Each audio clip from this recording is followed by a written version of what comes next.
Imagine that you're Inspector Dev Verma. You're working on a case in which a man is fleeing from a crime scene of his own wife's death and rushing into an apartment building where he meets someone named Maya. In his version of the story, he was afraid of being framed for his wife's murder, and so he went into that house for safety. But during the course of being in that house, Maya's husband was murdered, and he says that she did it and he had nothing to do with that man's murder. But in Maya's version of things, Vikram, the guy who was fleeing from his wife's scene, went into her apartment and started acting like he had done something evil.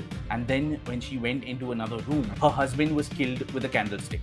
The entire film goes from one perspective to the other in a he said, she said kind of way. And it's your job as the detective to piece everything together to find out who is lying and who is a murderer. This is a film called Ittefaq, and it's an extremely interesting and very fun watch. I was really glued to this game trying to figure out what was going on and who was actually the killer. And I'm sure you will too.